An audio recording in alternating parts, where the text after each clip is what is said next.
Pietermaritzburg is about an hour north of Durban.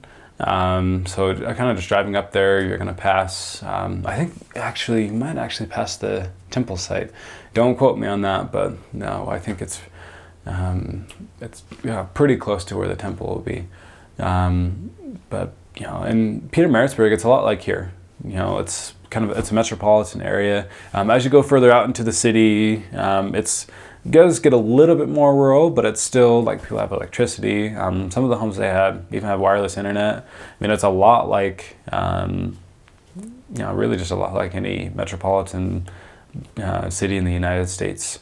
They had malls. That's where we did a lot of our shopping and internet usage. They had great food. Like we ate a ton while we were there. And then the people were very receptive. We were always able to find someone to teach, so that was pretty amazing. My companions and I, we went up and down those areas, and it was really fun. The city, other than driving on the opposite side of the road, the city dynamics is really similar to any other city. Like you got the traditional cars. I mean, they don't have as big of cars as we have here in the United States. I mean, they have these little, they call them buckies. They're like small trucks, but like you don't see a real truck until you come to the United States. They're really, really small. Now the cars are a little bit smaller. You don't have as much traffic. I mean, you're pretty much able to go in Pietermaritzburg. I don't think we ever really hit traffic other than the times of day, like when people would get off work. But for the most part, you can get to anywhere you really want to go. There was a lot of taxi drivers. People would drive taxis. There was a lot of school teachers, several business owners.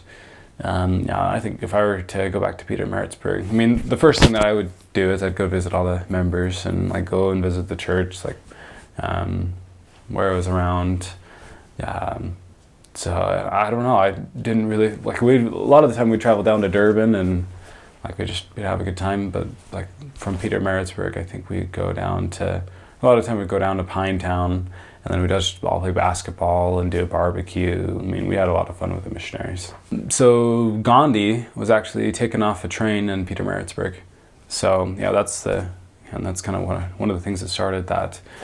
His that journey of Gandhi and kind of started stopping the apartheid.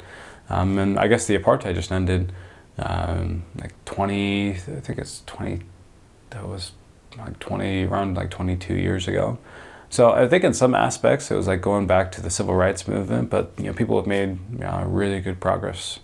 I mean, exceptional progress considering that it only happened a little over 2 decades ago.